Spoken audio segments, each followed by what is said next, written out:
I have ADHD and just maybe it's a thing that sometimes I get distracted with, oh look, a shiny ring. I start a project, then my god, like 9 hours go by, and all I've done is started 20 other things and cry. When I'm super hyper focused, yeah, I notice everything, but when I'm not, my frazzled thoughts go bibbity bobbity bing. I don't think it's a secret that some people think I'm different, just cause I have the attention span of a goldfish or a pigeon. So if you are like me and talk at 90 miles per hour, then help me normalize us born with ADHD powers.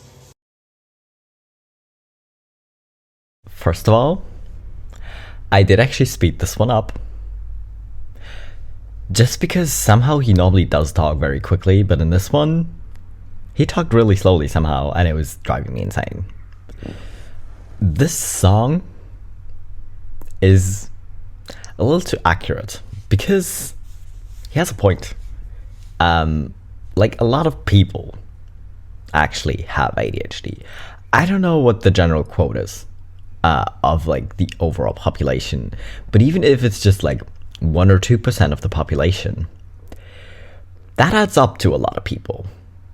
So I don't think we should be stigmatized as much, you know, because there's a lot of us, and people like to call us different things that we're not, like lazy or flaky, because we forget things sometimes, or a lot of the time. But still, that's just our brain, and I don't think we should be shamed for that. Hello, baby Quirks, and welcome back to my channel. Today we're doing neurodivergent TikToks. First, a special mention for Little Mango. I moved him. I made some space for him. OT and Clicky have a little frog pet now because I had to move it. Because I have one, and he's cute, and I wanted you all to see him. So I had to move him. But still, you know the deal. Don't think that gets you out of getting hydrated. Grab some water, or some tea, or whatever else you like to drink. And then we'll look at some more TikToks. Are you hydrated? Good, let's go. Why can't you empathize with my problem? Autistic people have no empathy. Well, it was because you explained your problem to me. And instead of describing a problem, you described a scenario where you were just being a bitch. But this, like when people describe an actual problem they're having, like if you have the person opposite of this situation explain, where someone was acting like a total bitch towards them, you're probably going to be able to empathize, because you've had people like talk down at you like that, or just be plain rude to you like that. And that a lot of people can empathize with, you know, but if it's just a situation where you're just like throwing a tantrum, like you're a freaking 3-year-old who just literally doesn't know better yet, it's still annoying when kids do it, but they don't really know it yet. And as an adult, you should know better and know that throwing a tantrum doesn't actually help you get your way, and just being rude to other people might work in some instances, but it's just not likable, you know? You want to know what it's like to have neurodivergent friends? Whilst cleaning my room, Mouse decided that they could fit into 2 IKEA boxes. I'll just zip you back up. How long have you been in there? Not long enough. Have you got your phone in there? Would you like your phone in there? It's on top. It's on top. It's yeah, nearly there. You are. What are you gonna do with your phone in there?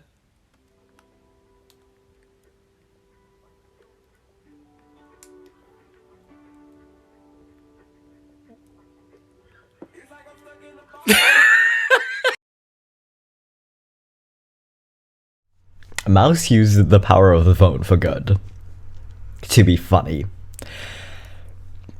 And I like it. And I have boxes like these, and I kind of want to try it now, because I'm tiny. I will quite definitely fit. But honestly, why is it that we want to cram into tiny little spaces and just chill there? Like when I was a kid, we had like kind of a bench, a little table in one of our rooms that had a little corner. that you could crawl under. My favorite space ever. And we also had like a little tiny tunnel, which is probably literally like just tiny, behind our closets. And I would climb in there any chance I could get.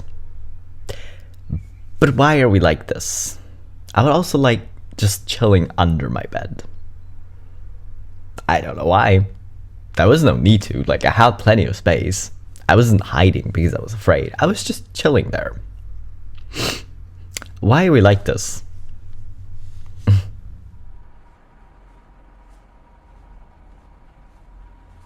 Did you see it? Did you notice it? It can also look like trying extra hard to walk straight, like this.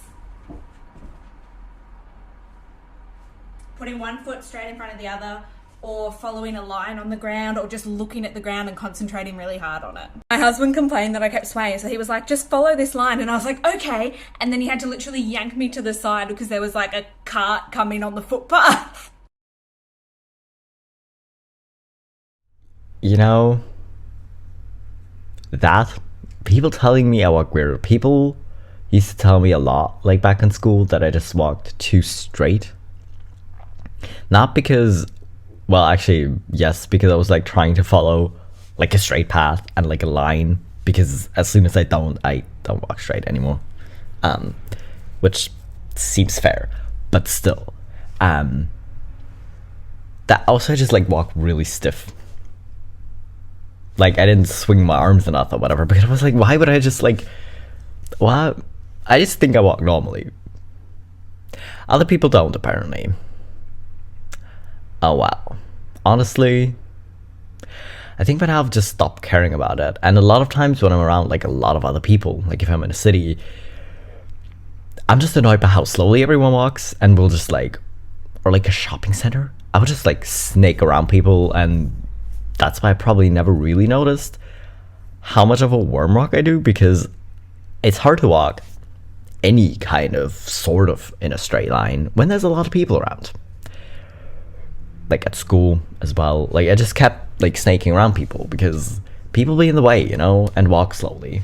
Here's part 7 of things I don't understand about neurotypical people. Where do you learn this normal way of doing things? You know, I'll be buttering bread and then all of a sudden I'm being too specific about it, like...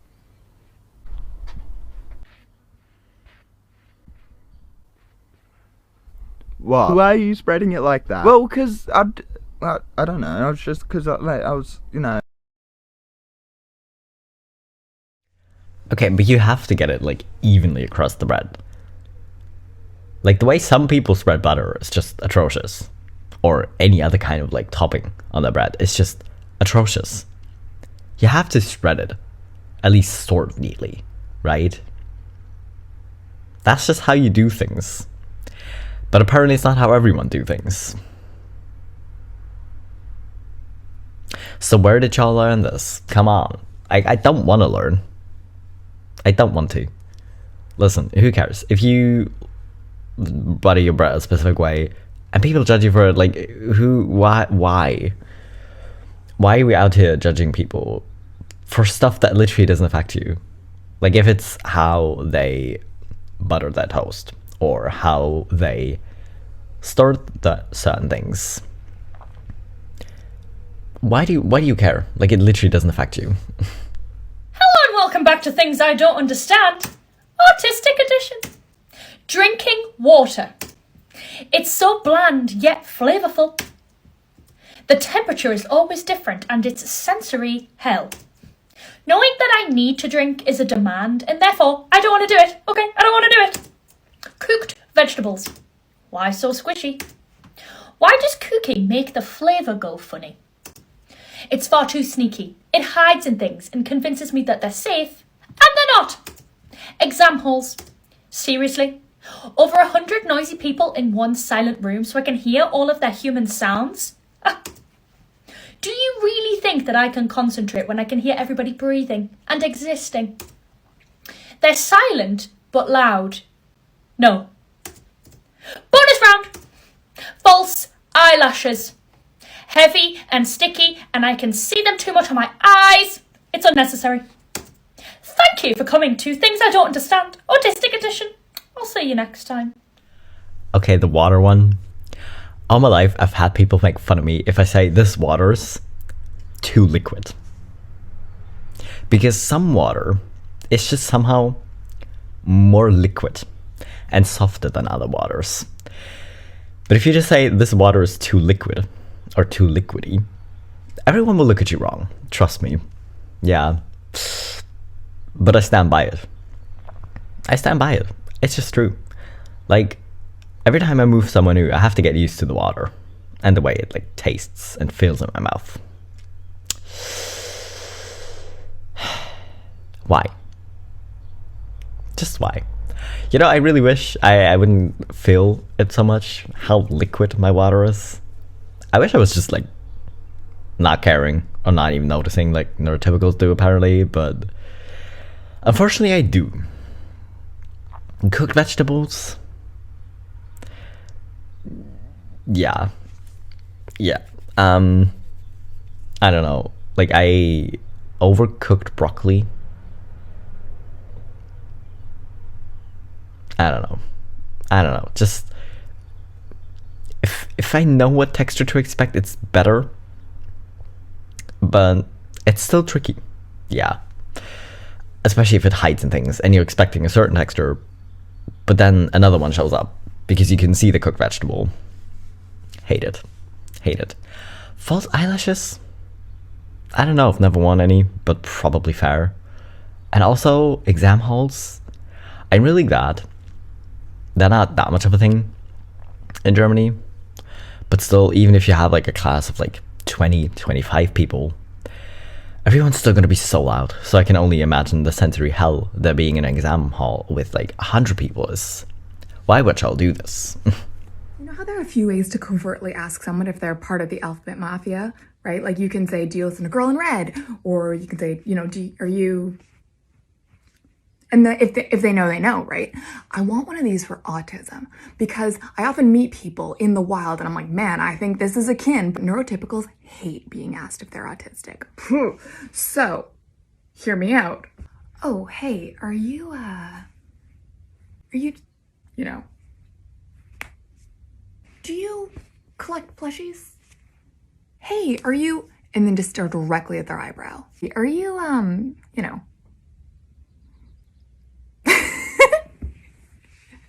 I think it could work.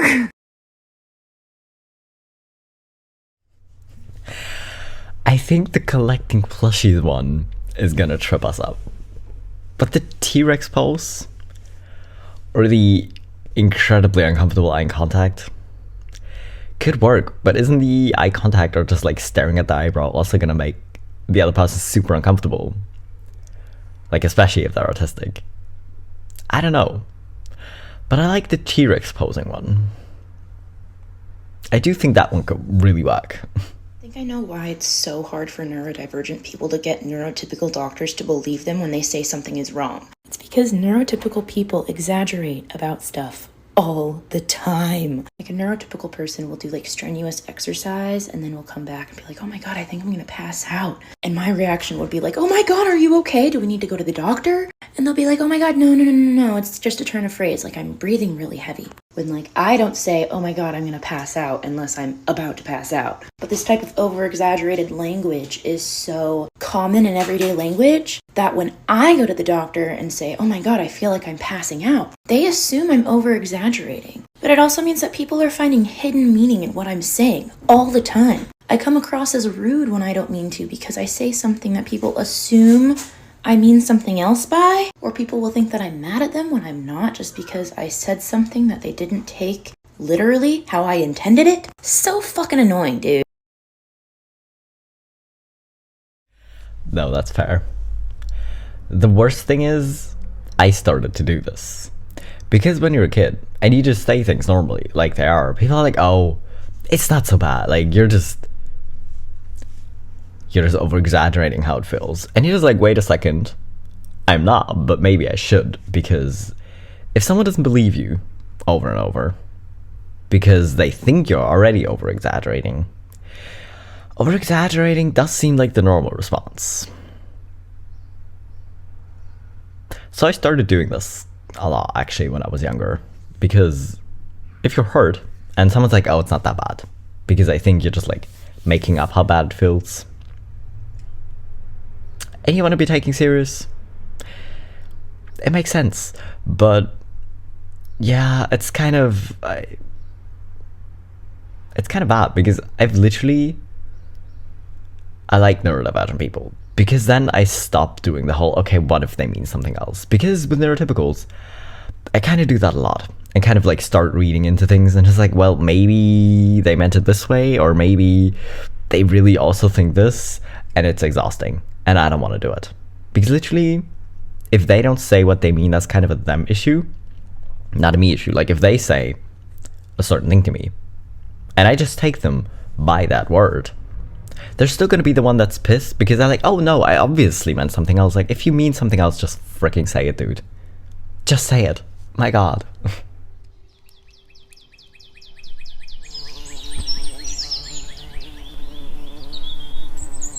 Okay, this is the worst experience ever. It's so bad. And you just have to sit there. Like, if you're just like at home or something, you can just leave. But if you're around other people, and you can just like suddenly hear them talking, hear their breathing super loud. Like, I was in the office once and I had this dude sitting next to me at my old job who was just breathing so loudly. He was breathing so loudly. Like, my god. That's suddenly all my brain was focused on. And I felt like I was going to lose my mind, so I just had to like leave for a few minutes. But that happened a lot. And stuff like that, or like people making chewing noises. I hate it so bad, because that noise is so excruciating that is a thing my brain is just going to focus on. Because it likes torturing me, apparently. Yeah. Today is day 4 of him not having his ADHD meds. Okay, because of a clerical error, Jeremy. You're the clerical error.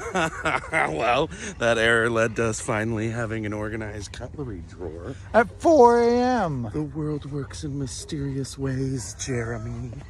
Do you think I could climb this tree? Send help. Listen. Organized cutlery is organized cutlery, no matter what time it was organized at. Alright? Because if it hits, it just hits. And you do the thing. If you live with people and it's super loud, it might not be super practical, but still. Listen. If it hits, it hits. There's nothing you can do about it. You know? There you go. He's still your husband. And I'm afraid you're going to need to help yourself. And hope he doesn't hurt himself climbing a certain tree. I know it's subjective, I'm not speaking for everybody, but I think this is the perfect notebook for my neurodivergent brain. They're called Blue Line Miracle Bind. So they come in different designs. These are the plain ones, and now they have this new flowery one too. They come with these organizational tabs, which look like this. And you can put the tabs in, and then you can actually move the pages. See? They just pop out and then pop right back in where you want them. So you don't have to keep it organized. You can fix your organization later. And you can move the page that has the tab on it too, so you can make the sections bigger or smaller or whatever. If you want to be super organized, I have this index in the front for the different tabs. And you can get this little to-do list thingamabob that goes in here as well, if you want to add things that are temporary. I love these notebooks so much because they let me just like pull out a notebook and write stuff down when I have a second. I don't have to remember how to organize or even which notebook it's in, because I can move it from one notebook to another. So I can stay really organized without having to stay on top of the organization all the time. I can always move the pages into different sections or different notebooks when I need to. Honestly, I can't remember if I even wanted to include this one in a video or if I just saved it because I was like, I love notebooks. But I can never finish a notebook because I get so annoyed because I start writing stuff and I was just like, well, this should be enough space. But then I figure out it isn't enough space, and then it looks messy, and then nothing is where it should be anymore. And I can't keep changing my mind about how I want it organized and how it makes sense. And then I'm mad, and then I can't use that notebook anymore. That's why I saved this TikTok. But I still thought I was gonna share it with you because I kind of feel like if you're neurodivergent and you're here, you're probably gonna have the same issue. So there you go. You're probably gonna need this tip.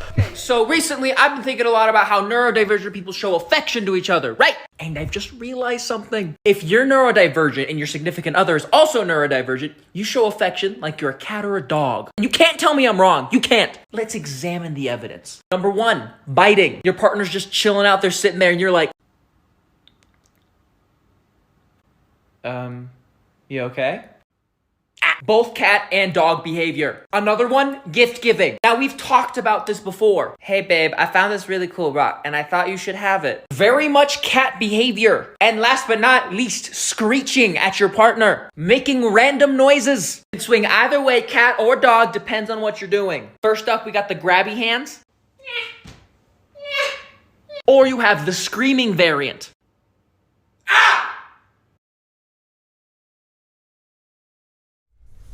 Okay, but that's just normal behavior.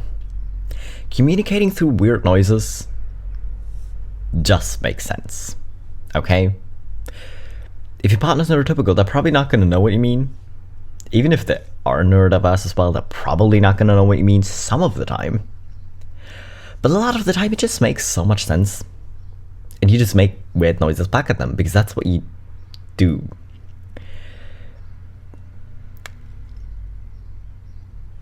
That's just that the same with like the biting or nibbling your partner. That's just normal behavior. Neurotypicals are weird. They don't do this, do they? It just seems so weird not to. It just seems weird. Listen. I'm alive. I'm dead. I'm watching TV. I'm looking at you. Fuck you. I'm dead again. I'm up. I can run faster than a bitch around the house. I'm not sure this happens to me. I used to talk so much more when I was either really sleepy or kind of tipsy. Because I guess I kind of care less, but it worked better when I was sleepy versus like drunk. Because when I was really sleepy, I was just too tired to mask, really, apparently. But why does anyone else have this issue of where they drink alcohol? It kind of makes them more relaxed because it does affect like your nervous system, but you're still fully like mentally present. You're still like fully mentally there, and it gets so annoying at some point because you can still think normally, but you're very aware of how you don't talk normally anymore, or you're very aware of your coordination being a little bit off, and it's just frustrating. And to find the right balance of, okay, I'm more relaxed because alcohol, but I'm not that impaired that it's frustrating to me. It's kind of a hard balance to find, really, but maybe that's just me. Just in case anybody needed more confirmation that people with ADHD don't grasp time correctly, this is something that I thought was completely normal until I voiced it to my coworker. So I have an appointment tomorrow. It's at 8:50, which is basically 9 o'clock. And usually for appointments, I give myself an hour. But this is my very first appointment here, so I'm assuming I'll have to do paperwork. So I'm giving myself an hour and a half. That brings us to 10:30. After my appointment, I know I have to get blood work done, so I'm gonna get it done while I'm there. And I'm gonna give myself like 30 minutes for that. Now we're at 11 o'clock. I probably didn't eat breakfast, so I'm gonna get a smoothie from the smoothie place next door. When they're busy, it takes a long time to get a smoothie, so I'm gonna give myself like 20 minutes. Now we're at 11:20, which is basically 11:30. It takes an hour to get from my doctor's office to my place of employment. But obviously I have to give myself an extra 15 minutes in case there's traffic. So now we're at 12:45, which is basically 1. So even though my appointment is at 8:50 in the morning, I told my job I can't be there until 1 o'clock. I thought there was nothing wrong with that. Yeah, I do this too. I do this too. And usually what happens is I'm earlier than that. But being early is better than being too late. Because if you give yourself too little time, you're going to be stressed the entire time. You're going to be so stressed that you are going to be late. And so frustrated. And just, if there's traffic, you're just going to be so frustrated and drive more recklessly. So instead of doing that, I always just say, no, I do this calculation. And I know logically I'm probably going to be earlier. But I still do this. So like, oh yeah, I'll like around 12 or around 1. And then drive like normally back to work because I know I still have time. And I'm not stressed the entire time I'm sitting there in the appointment, even if I have to wait, because I'm like, okay, but I'm running late now, and that stresses me. So I do this calculation, and I know it's probably going to be off, but still, I would always rather have too much time versus too little time. But people don't seem to think like that. Why? So on Today, TikTok taught me that panic attacks don't make you hit yourself or like pull your hair or like slam your head. That's not panic attack behavior. I think we all know what kind of behavior that is, but to have it blatantly thrown in my face that, no, they weren't panic attacks, were they?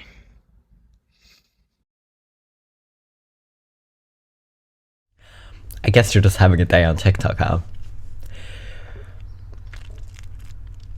Yeah, well, apparently panic attacks don't make you wanna throw your coffee mug at your father because he won't stop talking. And it's driving you insane. And not in a, oh my god, he's so annoying kind of way. In a, I am literally going to combust if he says one more word. And then you just like try to get yourself out of that situation. To run. To just run. But guess what? If you want to have a panic attack, you don't have like that much energy that you just feel like running might be the only thing that's safely gonna help. Because hitting could also help. Sure, hitting yourself could help. But if you're kind of aware that that's not what you want to do, that you shouldn't, because yeah, you shouldn't hurt yourself. If you still have that much time to react to it, running is a good option. It actually really helps. I hate running. I hate cardio. But in those moments, it really helps. This is a work of art. This is bullshit. This is a work of art. This is bullshit. This is a work of art. But this is bullshit. Okay, to be fair, I am team avoid socks at all costs. But still, fluffy socks, kind of okay. But the other ones, with like the individual toes, oh, that's just worse. I hate socks already, but that's just worse. And then especially if you have like flip-flops in general, even if you don't wear socks underneath, flip-flops already so weird. You can feel them too much. You can just feel them way too much. I hate it. My favourite things about autism is the echolalia, because it's like a constant variety show in my head. If you don't know what echolalia is, it's basically a kind of constant repetition of words or phrases that you've consumed, like kind of playing on a loop in your head without like it being voluntary. And so there's like a constant sound wall in my head of that thing that Captain Holt once said, or the best of Mark Corrigan, or a song lyric my friend wrote, or something from Friends, or something that someone said to me in year 9, or the way my mum sings to the dog, or just something that someone said funny in a shop that I overheard. And it's just a constant source of entertainment until it becomes an absolute incessant barrage of sound, and that's when the earphones have to go in. Just this, it's just fair. Like, honestly, yes. All my life, I wondered if other people do this. Because someone said something to me, and it's not even, like, relevant to me, or, like, I overheard someone as I was walking past them on the street, and it just stuck in my head so much. And then I turn around and can't remember, like, important stuff that I might need to remember, but I can remember that. Just why? And I always thought, what the hell? Like, is this normal? And then other people are like, no. Like, they get songs stuck in their head sometimes, but they don't have this on a constant loop. Like, sure, they might also, like, have this with things they think it's funny. Like, I have a coworker named Patrick. So the whole, is this the, I forgot what it's called in English. Is it Krusty Krab? The whole SpongeBob thing? Because they think it's funny. But they don't have stuff like this playing on a loop in the head on a constant. Or just, usually for me, it's like most common with songs at this point, actually. But maybe that's because I just listen to music a lot, like especially in public, so I don't overhear other people as much anymore. Oh well, Ask not what you can do for your autism, but what your autism can do for your ADHD. Okay, but I have a whiteboard. Where the hell did you get little magnets that you can just like write on like this? I want them. I'm gonna need pens as well to write on them. What the hell? What the hell? Oh my god. Yes. Yes. I'm just impressed. But what we also know is that these two Ds just kind of cancel each other out. Whoa, hold on, you're overcomplicating it. This is the part where you actually could have stopped the equation. Because when it comes down to it, ADHD equals He has a point. I'm not sure I want to know where the original equation goes, because math is complicated and I don't like it. Like, if it makes sense in my head, it's fine. But as soon as it stops making sense, I just hate it. I can't do it anymore. Math homework used to be fun, you know. Anyways, I think this is a good place to end this video. If you feel like it, maybe also just start screaming. If you're in public, you're probably gonna get wet looks, or if there's other people around. But you know what? If they're used to you, they might not look at you so weird. They're just gonna be used to you doing weird stuff. But listen, if it helps, it helps. Alright? And honestly, screaming far safer than like hitting. So, you know, maybe go for that. And also, if you yell at people or just like incoherently scream at them, they're gonna stop talking and leave you alone. Probably, yeah.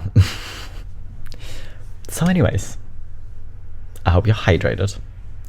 Because if you just got yourself something to drink and forgot it there, I literally understand. I've been there too many times. But yeah, get hydrated now. And I hope you have a nice rest of your day. See you in 3 days with my next video.